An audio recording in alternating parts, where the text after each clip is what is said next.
what are like some of the positive outcome that you witnessed throughout your journey working with people in abusive relationships? Some success Sure. stories or anything you can share?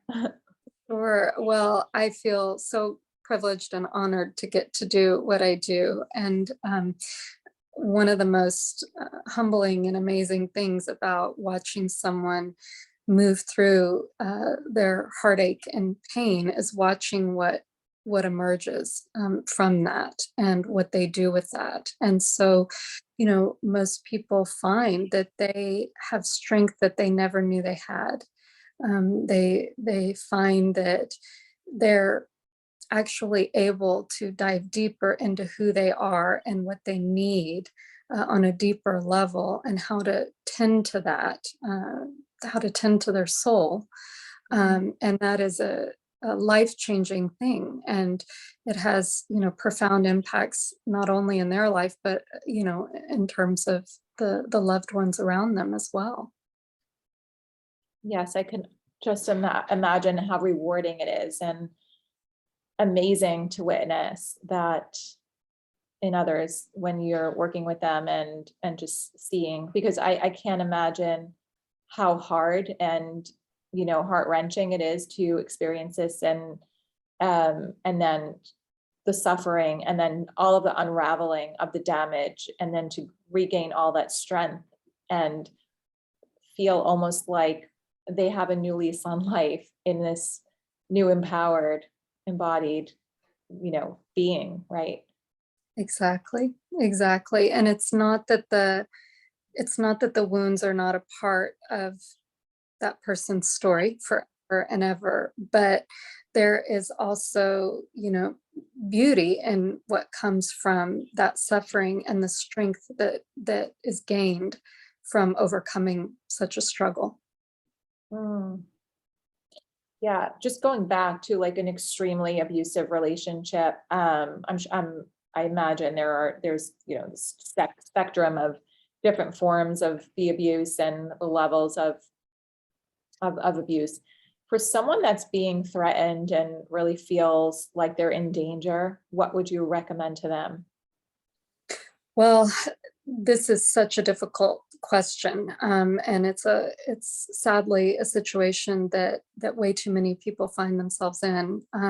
So I would say absolutely, familiarize yourself on the resources that are available to you. So there are women's shelters, there are hotlines. I can even write some of them down for you if you want to add them to this. But reaching out and developing to some of these resources that are equipped to help get you and or your children to safety is really, really important. The most vulnerable time for someone who's being abused is when they actually are leaving the relationship. That is the most vulnerable and dangerous time.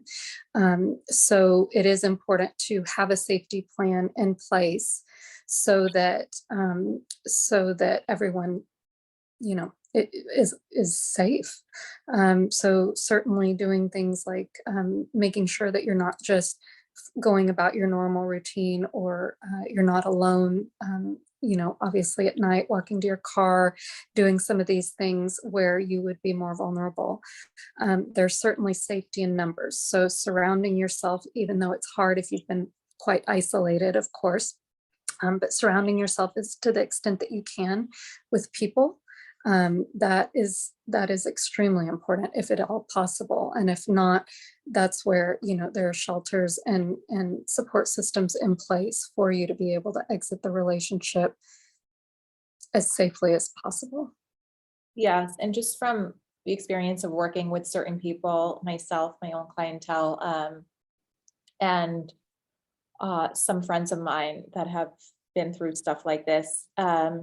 Just remember, my words of advice is just remember, even if you have, isolated yourself from family and from friends, just trust that they're always going to be there for you. And if you need, it's okay to just let your guard down and say, I need help now.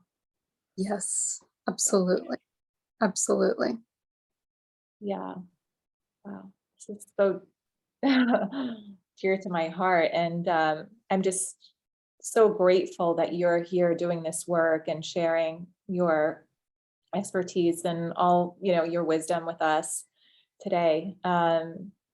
Where can people access your work? Any programs, anything that you can share with us? And also the book. Sure. Yes. So the book you can get on Amazon, and I've tried to include, a list of resources in that as well.